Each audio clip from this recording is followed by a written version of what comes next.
औज़ु बिल्लाहि मिनश्शैतानिर्रजीम। बिस्मिल्लाहिर्रहमानिर्रहीम। अल्हम्दुलिल्लाहि रब्बिल आलमीन वल आक़िबतु लिल मुत्तक़ीन वन्नारु लिल आसीना वल मुल्हिदीन। वस्सलातु वस्सलामु अला अशरफिल अंबिया वल मुरसलीन ख़ातमिन नबिय्यीन अबिल क़ासिम मुहम्मद व अला आलिहि तय्यबीन अत्ताहिरीन वल्लानतुद दाइमतुल बाक़िया अला अदाइहिम अजमईन। अम्मा बाद फ़क़द क़ालल्लाहुल हकीम फ़ी किताबिहिल करीम। बिस्मिल्लाहिर्रहमानिर्रहीम।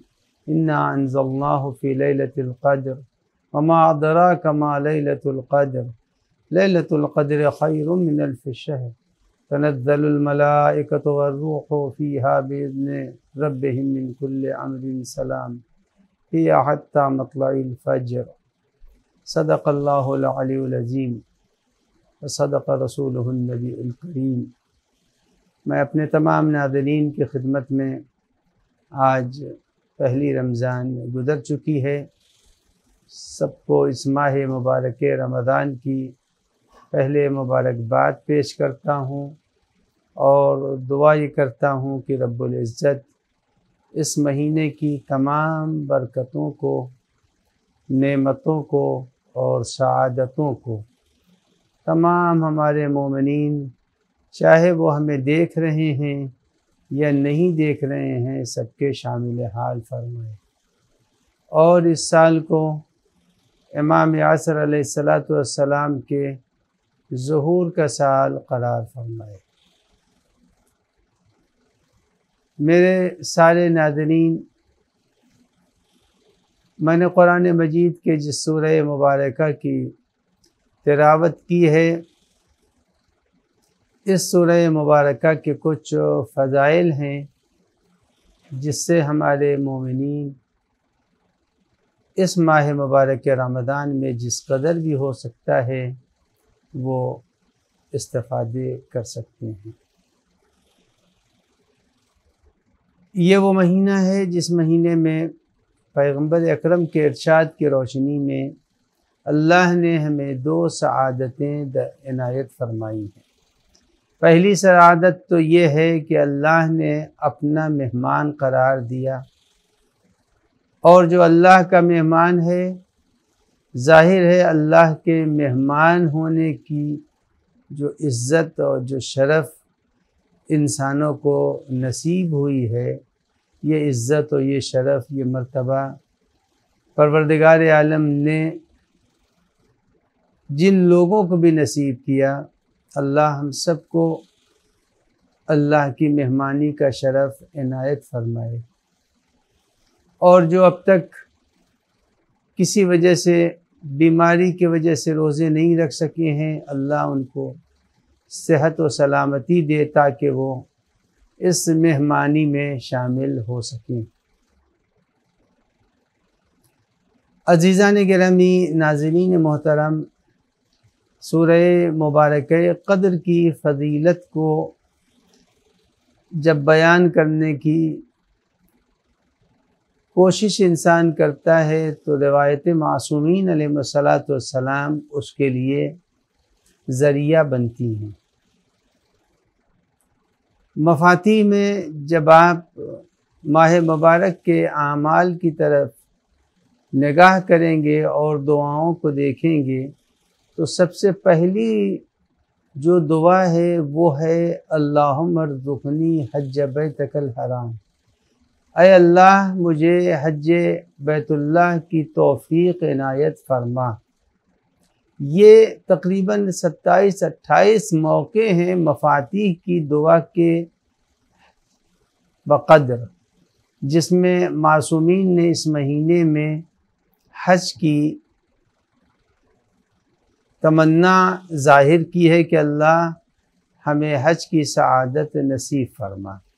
अब आइए सूरह क़द्र की फ़जीलत के ज़ैल में मैं आपकी खिदमत में अर्ज़ करूँ कि इमाम जाफ़र सादिक़ अलैहिस्सलातु वस्सलाम, इमाम मोहम्मद बाक़िर अलैहिस्सलातु वस्सलाम ने फरमाया है कि अगर कोई शख्स नए कपड़े पर 35 बार पानी पर दम करे, सूरह इन्ना अंजलना सूरह कद्र को पढ़े 35 मरतबा, और किसी पानी पर प्याले में पानी ले ले या गिलास में पानी ले ले और 35 मरतबा इस सूरह मुबारक कद्र को दम करे, पढ़ता जाए, पानी पर फूंकता जाए। जब पढ़ेगा और पानी पर फूकेगा और जो 35 मरतबा मुकम्मल हो जाए तो उस पानी को छिड़के नए कपड़े पर, जिस कपड़े को इस्तेमाल न किया हो, और उस कपड़े पर छिड़क करके अब फिर उसके बाद 2 रकत नमाज सुबह की तरह पढ़े। जब वो मुकम्मल हो जाए तस्बीह फातिमा ज़हरा पढ़ के मुकम्मल करे। जब वो 2 रकत मुकम्मल हो जाए फिर 2 रकत नमाज अदा करे, और अदा करने के बाद खुदा से दुआ करे कि पालने वाले मुझे हज की सआदत नसीब फरमा। तो मासूमीन अलैहिस्सलाम ने फरमाया है कि अगर किसी शख्स ने इस तरह से नए कपड़े पर 35 बार सूरह मुबारक कद्र की तिलावत की और पढ़ के पानी पर दम किया, फिर उसे कपड़े पर छिड़का और उसके बाद नमाज अदा की 4 रकत 2-2 रकत करके, तो अल्लाह उसकी तमन्ना और उसकी दुआ को मुस्तजाब फरमाएगा और हज की सआदत नसीब करेगा, अपने घर की ज़ियारत का शरफ़ इनायत फरमाएगा। अब अज़ीज़ा ने गिरामी, ये हदीस की लफ्ज़ें थी जो मैंने आपके सामने पेश की, लेकिन अगर आप ज़रा गहराई में हदीस के जाएंगे तो इस हदीस के गहराई में जिन मतालिब को बयान किया है इमाम ने, वो मतालिब सिलसिलेवार बहुत ही ज़्यादा अजीम हैं। और वो क्या हैं मतालिब, मैं उसको एक छोटी सी मिसाल में आपकी खिदमत में अर्ज़ कर दूं, और वो ये है कि मसलन किसी ने घर में पहुंचने के बाद बीवी हो, बेटी हो, बहन हो, अजीज़ व अकारिब हो, किसी से कहा मुझे एक प्याली चाय मरहमत कीजिए, एक प्याली चाय पिला दीजिए। आने वाले ने कहा एक प्याली चाय पिला दीजिए, और जाने के लिए बेटी उठी या बीवी उठी, और जाने के बाद जब चाय वो बना के लाएगी तो इसके माने क्या हुए? इसके माना ये हैं कि पत्ती पहले मौजूद है, दूध पहले मौजूद है, शक्कर पहले मौजूद है, गैस पहले मौजूद है, सारी सहूलतें पहले से हैं, तब ला करके एक प्याली चाय घर की फर्द सामने रखेगी। लिहाजा जब किसी ने भी ये फरमाया अल्लाह की बारगाह में इस अंदाज से कि पालने वाले मुझे हज की तौफीक इनायत फरमा, तो इसके माना ये हुए कि उसने फ़कत हज की अपने लिए दुआ नहीं की है, बल्कि उसकी दुआ का एक वसी हिस्सा है जो उसने न जानते हुए, न सोचते हुए, न समझते हुए खुदा से मुतालबा किया है।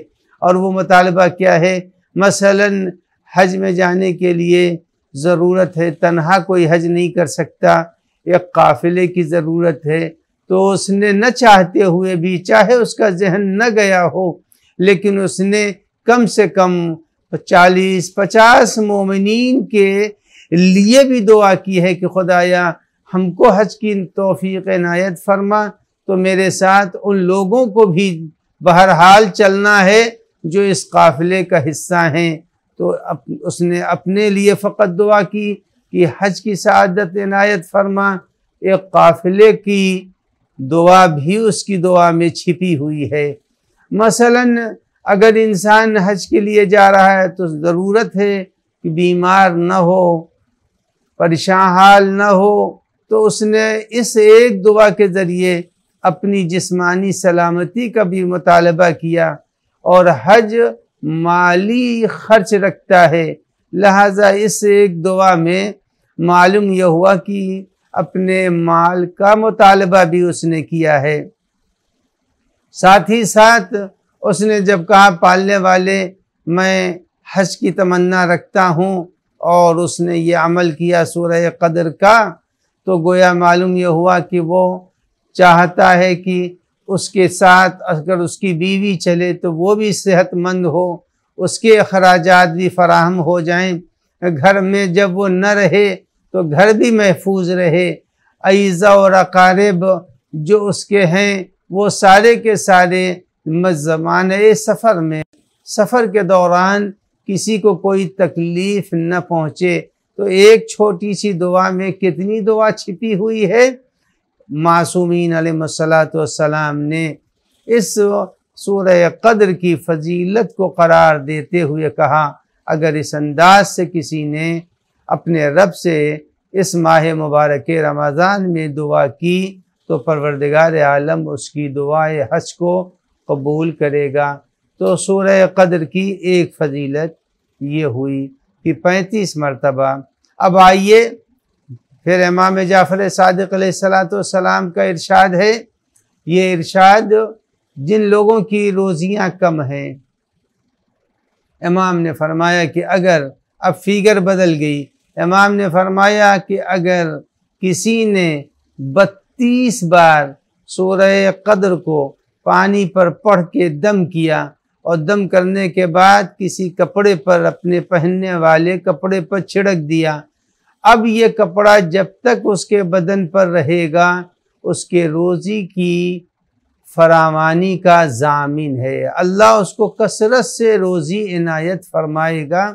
तो सूरह मुबारक कद्र में ये सलाहियत पाई जाती है कि अगर कोई शख्स 32 बार अपने कपड़ों पर, ये बेहतरीन महीना है कि जिस महीने में 2-3 जोड़े कपड़े नए अगर बनाने वाले हों तो नए बना करके सूरह कद्र को 32 बार प्याले पर पढ़ करके उस कपड़े को घर की हर फर्द अपने अपने कपड़ों पर छिड़क ले पानी को, और फिर उसके बाद मासूमीन ने फरमाया कि इसके असरात को देखेगा कि क्या अल्लाह उसके लिए असरात फराहम फरमाता है।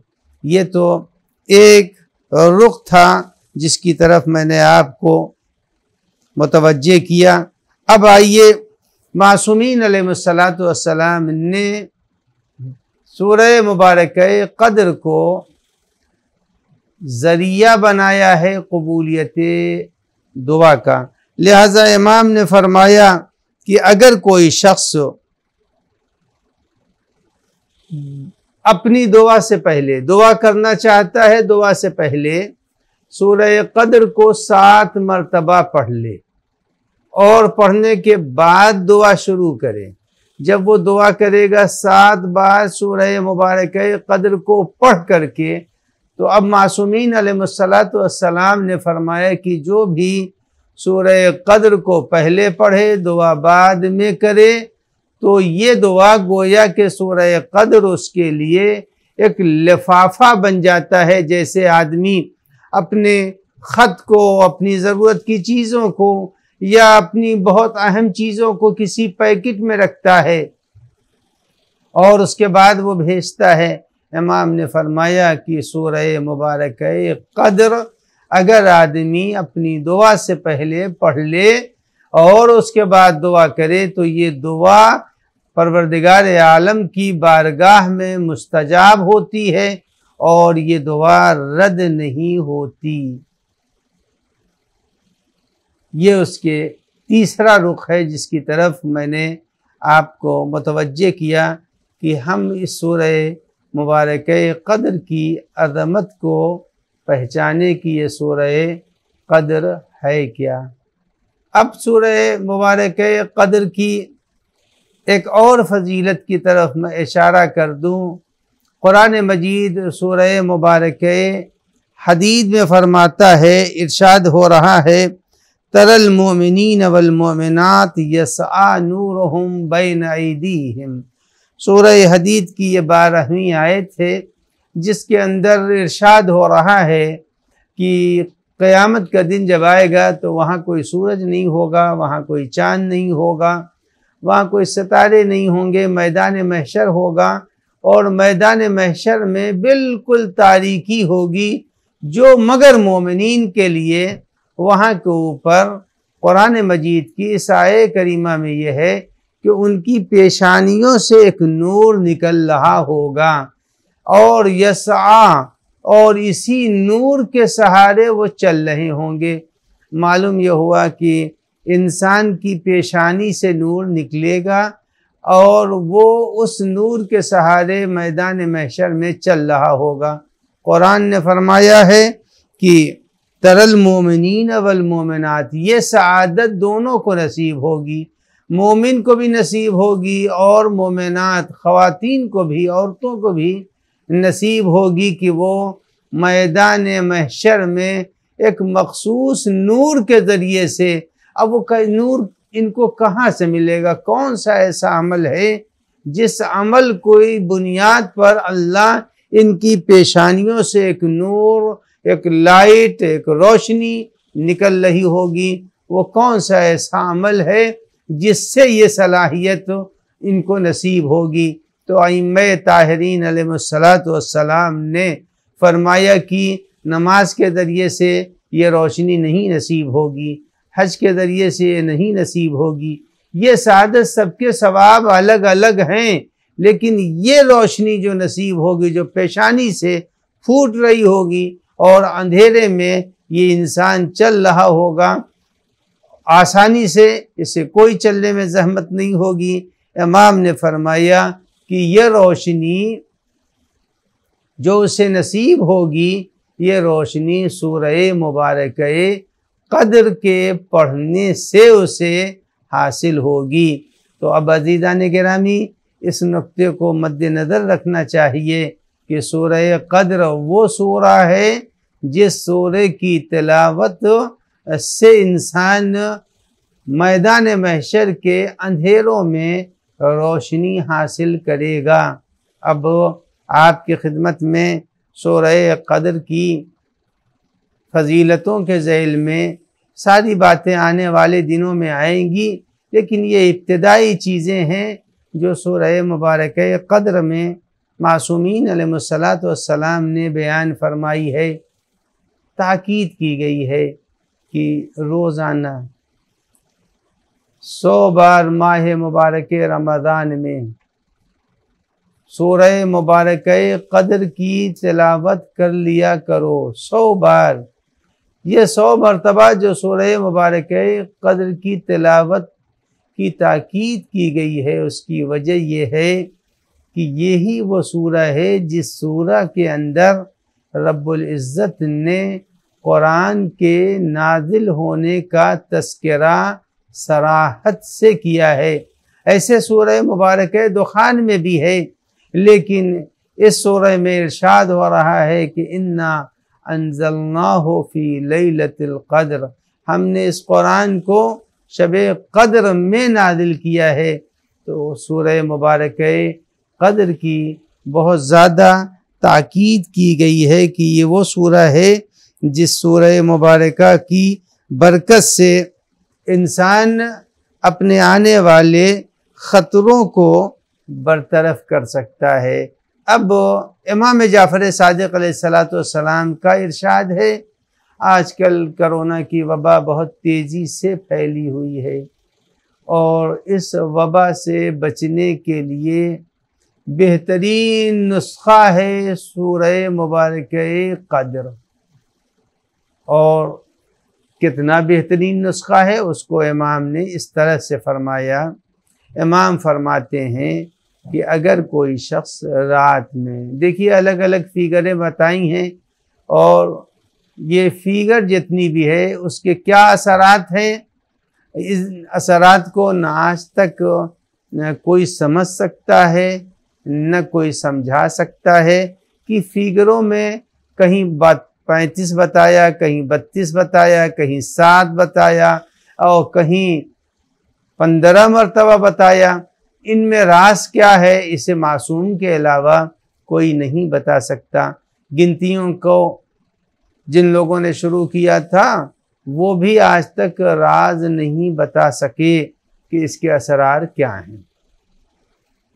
अब कोरोना से अगर बचना है किसी को, तो अब मासूम ने फरमाया कि जो कोई भी 15 बार सोते वक्त, यही शब है जिसमें इंसान जगता भी है, थोड़ा सोता भी है। तो फरमाया कि अगर किसी शख्स ने 15 मरतबा सोते वक्त सूरह मुबारक क़द्र की तिलावत की, तो अब इमाम ने फरमाया कि अगर किसी ने सोते वक्त बाद नमाज इशा पढ़ ली और अब उसके बाद से वो सोने का इरादा रखता है, अगर किसी ने बाद नमाज इशा अगर पढ़ लिया 15 मरतबा, तो इमाम फरमाते हैं कि आने वाली नमाज इशा तक वो हर वबा और बला से महफूज रहेगा। तो अब ये सबसे बड़ी वबा, सबसे बड़ी बला इस वक्त कोरोना की है, इस कोरोना की वबा से महफूज रहेगा। तो सूरह मुबारक क़द्र की ये ख़ुसूसियत है कि अल्लाह ने इस सूरह के अंदर असरात रखे हैं, असरात छिपा रखे हैं। इसके बहुत से ऐसे तरीक़े हैं जो अमल की दुनिया में बयान किए गए हैं, जिसका मैं ज़िक्र नहीं करूँगा, इसलिए कि वो जितना मेरे पास वक्त है उसमें मैं चाहता हूँ कि इस सूरह के मुताल्लिक़ और कुरान मजीद की अज़मत के मुताल्लिक़ ज़िक्र कर दूँ। तो यह है सूरह मुबारक क़द्र के फ़ज़ाइल, फ़ायदे, जिसकी तरफ इशारा किया। अब ये महीना ऐसा है जिस महीने में पैगम्बर अकरम सल्लल्लाहु अलैहि वसल्लम के इरशाद की रोशनी में, जैसा मैंने कहा, अल्लाह ने वादा किया है। किस चीज़ का वादा किया है? कहा देखो इस महीने में तुम अगर एक आयत पढ़ोगे कुरान मजीद की, सिर्फ एक आयत, तो मैं एक आयत का सवाब नहीं दूंगा, बल्कि तुमको पूरे कुरान की तिलावत का सवाब दूंगा। तो ये सूरह मुबारक क़द्र में अगर 5 आयतें या 6 आयतें मान लें बिस्मिल्लाह के साथ, तो ये याद रखिएगा कि अगर किसी ने दिन में इस सूरह मुबारका की तिलावत की 10 मरतबा, तो अगर 50 आयतें बनती हैं, जो 50 आयतें बनती हैं, तो गोया कि रब्बुल इज़्ज़त इस महीने में चाहता है कि वो अपने बंदों को तिलावत कुरान मजीद का सवाब इनायत करे। पूरे महीने में आदमी ने कुरान नहीं पढ़ा, पूरे साल में कुरान नहीं पढ़ा, तो कोशिश ये करना चाहिए कि जितना मुमकिन हो सके इस महीने में कुरान मजीद की तिलावत करे और उठते बैठते चलते फिरते सूरह मुबारक क़द्र को भूलना नहीं चाहिए। एक मरतबा इमाम जाफ़र सादिक़ अलैहिस्सलाम को मंसूर ने बुलाया और इमाम के चाहने वालों को ये खौफ था कि आज इमाम को बुलाया है, ये इमाम को कत्ल करवाएगा और इमाम की शहादत का हुक्म देगा। मगर इमाम वहाँ से सलामती से वापस आए, चूँकि जो हालात थे उसमें इमाम की शहादत यकीनी थी। तो किसी ने इमाम से पूछा कि मौला ये बताइए, हालात तो ऐसे थे कि जिसमें आपको शहीद कर दिया जाएगा और वो आपसे इस कदर नाराज़ था, लेकिन आप बचे कैसे? तब इमाम ने फरमाया कि मैं सिर्फ 2 चीज़ों से बचा हूँ, एक तो सूरह मुबारक क़द्र से बचा हूँ, यही इन्ना अंज़लनाहु फ़ी लैलतिल क़द्र, इस सूरह मुबारका। और उसके साथ इमाम ने फरमाया कि मैंने वास्ता दिया खुदा को कि ऐ पालने वाले मोहम्मद व आले मोहम्मद और कुरान के सूरह मुबारक क़द्र का वास्ता कि मुझे इस जालिम के शर से नजात दे, तो मुझको नजात मिल गई। तो अजीज़ा ने गिरामी, मालूम ये हुआ कि सूरह मुबारक क़द्र में ये सलाहियत है कि वो शर जालिम के शर से बचा लेता है। लेकिन इमाम ने जो बाद में जुमला फरमाया, इमाम ने फरमाया कि जब कभी मेरे चाहने वालों पर ऐसे हालात आ जाएं तो उनको चाहिए कि वो मोहम्मद व आले मोहम्मद अलैहिस्सलाम का वास्ता दे करके सूरह क़द्र की तिलावत करें। जब सूरह क़द्र की तिलावत करेंगे तो वो खौफ, वो ख़तरा, वो डर बरतरफ हो जाएगा।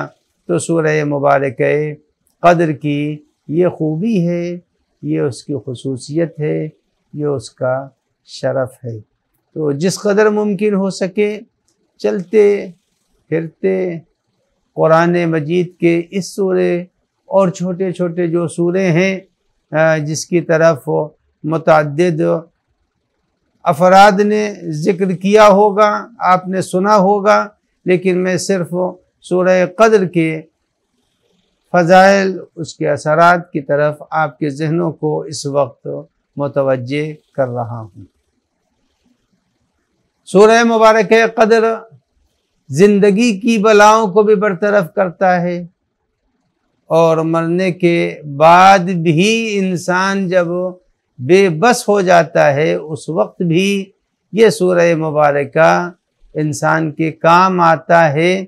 इसीलिए पैगंबर अकरम सल्लल्लाहु अलैहि वालैहि वसल्लम का इरशाद है, हज़रत ने फरमाया कि अगर कोई शख्स किसी कब्र पर जाकर 7 मरतबा इन्ना अंज़लना की तिलावत करे, ये हमारे यहाँ राइज भी है, लेकिन हमारे यहाँ बस ये है कि जब कोई मरता है तो उसकी कब्र पर पहुँचे और पहुँच करके अपने हाथों को उस कब्र पर रखा, उंगलियों को कब्र में की खाक में पैवस्त किया और पैवस्त करने के बाद 7 मरतबा इन्ना अंज़लना की तिलावत कर दी।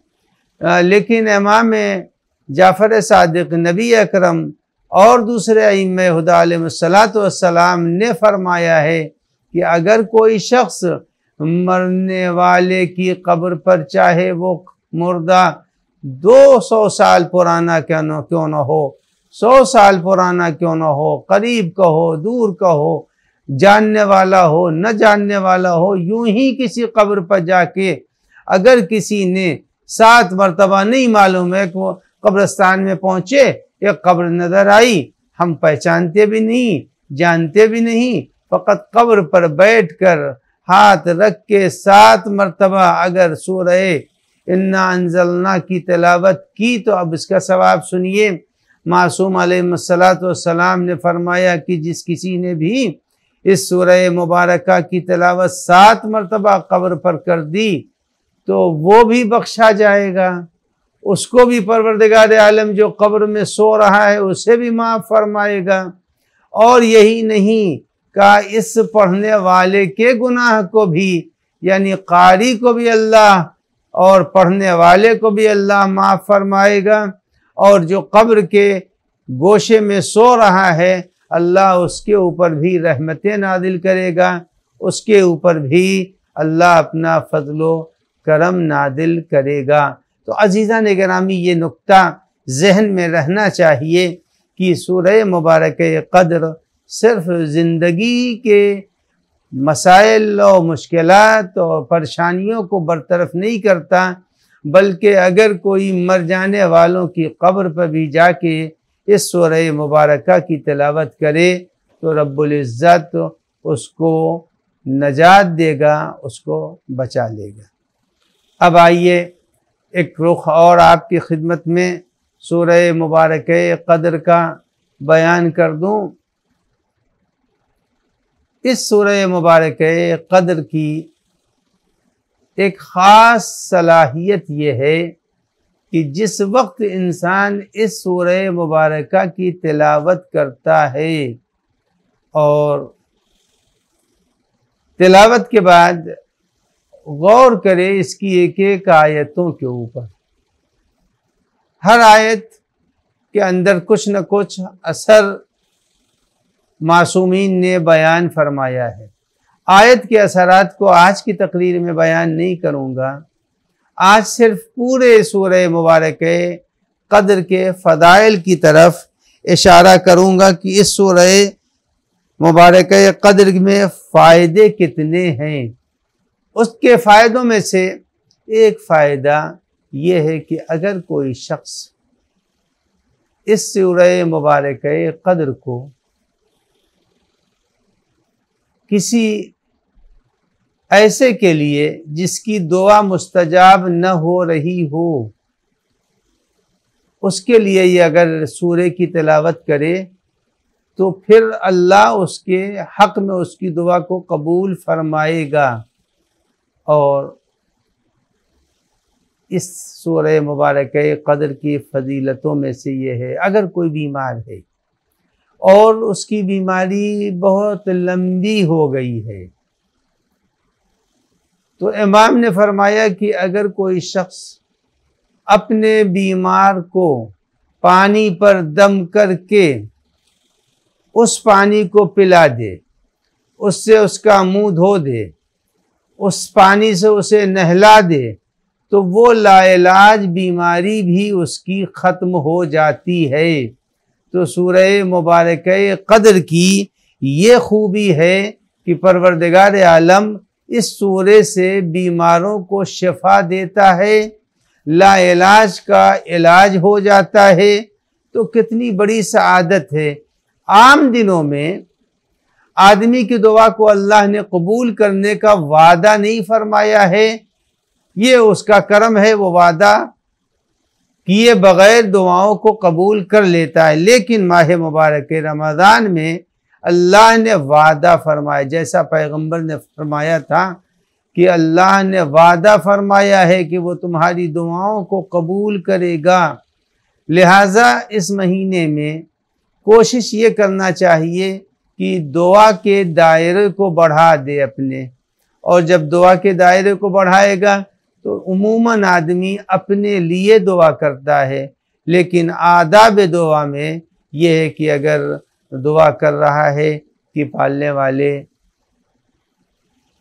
दूर व दराज, ज़रूरी नहीं है कि अपने मुल्क के हालात को मद्देनज़र रखे, दूसरे के मुल्कों के हालात को मद्देनज़र रखे, जहाँ कहीं मोमिनीन है उनके हालात को मद्देनज़र रखे, बिलखुसूस उन लोगों के हालात को मद्देनज़र रखे जिनसे इख्तिलाफ नज़र है। अपने मुखालिफीन के लिए दुआ करे कि पालने वाले, अब दुआ के देखिए असरात बहुत ज़्यादा हैं। मैदान अरफात में एक शख्स दुआ कर रहा था और रोते हुए दुआ कर रहा था। ज़माना है इमाम हुसैन अलैहिस्सलातु वस्सलाम का, खुद इमाम हुसैन मैदान अरफात में है और वो रो रो करके दुआ कर रहा है। जब वो शाम होने लगी, अरफात में गुरूब आफ्ताब होने लगा, तो किसी एक इमाम के चाहने वाले ने पूछा कि ये बताओ तुम्हारी कौन सी ऐसी अहम दुआ थी जो ज़वाल से लेकर गुरूब तक तुम रोते रहे और दुआ करते रहे, कौन सा ऐसा बड़ा मसला तुम्हारे साथ था? तो उसने जवाब दिया कि मैंने अपने लिए कोई दुआ नहीं की है। तो जो पूछ रहा था उसे और हैरत हुई कि जब तुमको खुद कोई मसला नहीं था तो मगर दुआ तुम इस तरह से टूटे हुए दिल के साथ कर रहे थे, तुम दुआ इस तरह से रो रो कर रहे थे। तो उसने फ़लसफ़े दुआ की तरफ इशारा कर दिया। उसने कहा कि मैंने इमाम के जद यानी पैगंबर अकरम सल्लल्लाहु अलैहि वसल्लम से सुना था, हज़रत ने फरमाया कि अगर कोई शख्स बिरादर मोमिन के लिए दुआ करता है तो अल्लाह उसकी दुआ को कबूल करता है, चूँकि वो अपने लिए नहीं बिरादर मोमिन के लिए दुआ कर रहा होता है, लिहाजा अल्लाह दुआ को कबूल कर लेता है। उसके बाद इमाम ने फरमाया, इमाम के इस सहाबी ने फरमाया कि पैगंबर ने फरमाया था कि जब कोई बिरादर मोमिन के लिए दुआ करता है और दुआ करते करते वो तमाम उन लोगों का नाम ले लेता है, जहन में लाता है जिससे मुलाकातें भी दूर की थी, कभी देखा था कभी मिला था। जब उन लोगों से मुलाकातें होती हैं उन लोगों के लिए भी वो दुआ करता है, जिंदा हो मुर्दा। तो पैगंबर ने फरमाया अल्लाह फरिश्ते से कहता है कि तू इनके लिए दुआ कर। अब उसके बाद सहाबी ने कहा कि जब मैंने पैगंबर से ये सुना तो मैं मुतमईन हो गया कि मैं मोमिनीन के लिए दुआ करूँगा। अल्लाह हमारे लिए फरिश्ते को मुअय्यन करेगा। मैं गुनहगार भी हूँ, मैं गैर मासूम भी हूँ, लेकिन फरिश्ता जब मेरे हक़ में दुआ करेगा तो फरिश्ते की दुआ बहरहाल कबूल होगी, मुस्तजाब होगी। तो अज़ीज़ान गिरामी, जो भी मेरी इस वक्त की तकरीर को सुन रहा है और जो देख रहा है, मेरी गुजारिश है कि अभी माह मुबारक का पहला दिन गुज़रा है, लिहाजा कोशिश ये करनी चाहिए कि दूर व दराज के लोगों के लिए दुआएं करें। जो लोग की हमसे बहुत फासला रखते हैं उनके लिए दुआ करनी चाहिए। जो लोग की हमारे कुर्ब जवार में नहीं है उनके लिए दुआ करनी चाहिए। जब सबके लिए, उसके बाद रिवायतों में है कि जब इंसान दुआ करता है और दूसरों को दुआ में शामिल करता है और एक वक्त वो आता है कि वो खुद अपनी दुआएं कुछ भूल गया, उसे अपने लिए दुआ करनी थी मगर वो भूल गया। जब वो भूल गया अपने लिए दुआ को, तो अब वो ऐसे मौके पर अल्लाह तो इल्म गैब रखता है, दिलों की बातों को भी जानता है। लिहाजा अल्लाह फरमाता है इसने इरादा किया था कि मैं ये अल्लाह से मांगूंगा, लेकिन ये मांगना भूल गया, मगर मैं तो इसके दिल की हर बात से बाखबर हूँ। लिहाजा मैं खुद इसको अपनी तरफ से भूली हुई दुआ कबूल कर रहा हूँ, इनायत कर रहा हूँ, इसका मुतालबा दे रहा हूँ। तो अज़ीज़ान गिरामी, हर इंसान को चाहिए कि माह मुबारक रमज़ान में अपने को आमादा करे अल्लाह के बारगाह में हाज़िरी के लिए। अब ये माह मुबारक रमज़ान जो आया है, इसके बड़े असरात और बरक़ात हैं, और ये याद रखिएगा कि असरात और बरक़ात में से ये है कि जैसे बारिश के नीचे अगर कोई शख्स चल रहा हो तो बारिश उसके नजिस कपड़ों को पाक कर देती है। धुआंधार बारिश हो रही है, झमाझम बारिश हो रही है, और एक शख्स नजिस कपड़ा पहन करके चल रहा है, तो इस बारिश में उसके कपड़े पाक हो जाएंगे। इस बारिश में वो खुद भी नजिस था, पाक हो जाएगा। अल्लाह ने इस महीने को ज़ाहिर को भी पाक करने की ताकीद की है और हमारे बातिन को भी पाक करने का हुक्म दिया है। और वो बातिन पाक कैसे होगा? बातिन की तहारत का ज़रिया है कि हम कुरान मजीद की कसरत से तिलावत करते जाएं।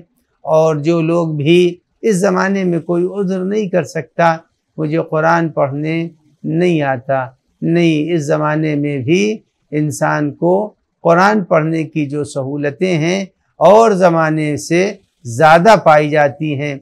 बहुत से ऐसे इस वक्त सिस्टम मौजूद हैं जिससे वो कुरान मजीद को सुन सकता है, पढ़ सकता है। लिहाजा कोशिश ये करनी चाहिए कसरत से इस महीने में कुरान को पढ़ना चाहिए। और मरहूम साहिबे तफसीर बहुत बहुत मशहूर हैं, अल-गदीर के लिखने वाले बहुत ज़बरदस्त आलिम दीन गुज़रे हैं, जिन्होंने गदीर के ऊपर एक तफसीली किताब लिखी है जिसका नाम है अल-गदीर। और वो पूरे माह मुबारक रमज़ान में 14 बार कुरान ख़त्म करते थे, 14 कुरान ख़त्म करते थे। और हर कुरान इमाम नबी अकरम से शुरू करके इमाम असर अलैहिस्सलाम की बारगाह में हदिया करते थे। तो मेरे जितने भी नाज़रीन हैं, मैं उनसे गुजारिश करूँगा अगर कुरान नहीं अहले बैत की खिदमत में हदिया कर सकते हैं तो रोज़ाना कम से कम एक तस्बीह सूरह क़द्र, पहले दिन, आज का दिन गुज़र गया लेकिन अभी भी मौका है, आज रसूल खुदा को हदिया करें, कल अमीरुल मोमिनीन को, परसों फातिमा ज़हरा को, इसी तरह 14 माह मुबारक रमज़ान तक हर रोज़ एक तस्बीह अगर सूरह क़द्र की पढ़कर मासूम को, हम जैसे बेनवा और हम जैसे मजबूर इंसान अगर हदिया करेंगे तो ये याद रखिए कि जब हमारी तरफ से सूरह मुबारक क़द्र हदिया होगी, उधर से जो जवाब मिलेगा वो ख़ुद सारे के सारे अफराद ख़ानदान की सलामती का ज़ामिन बनेगा। न कोई हादसा होगा, न बलाएँ आएंगी, न परेशानियाँ होंगी, चूँकि इमाम को हमने हदिया किया, इमाम वहाँ से हमारे हक़ में दुआगो हैं, चाहे वो इमाम ज़मान हों या हमारे गुज़श्ता सारे के सारे अइम्मे ताहिरीन अलैहिमुस्सलातु वस्सलाम। गुजारिश है कि जिन लोगों के नाम आप अभी समाअत फरमाएंगे उन सब के लिए एक सूरह फातिहा की तिलावत फरमा दें। और दूसरी बात यह है कि जो भी अपने इस हमारी तकरीर के सवालात का सही जवाब देगा उसको इनाम भी दिया जाएगा। वस्सलामु अलैकुम वरहमतुल्लाहि वबरकातुहू। ये बताइए सूरह क़द्र के फ़ज़ाइल में वो कितने फ़िगर है जिसके ज़रिए से, और उसका क्या तरीक़ा है जिसके ज़रिए से आदमी को हज की सआदत नसीब हो।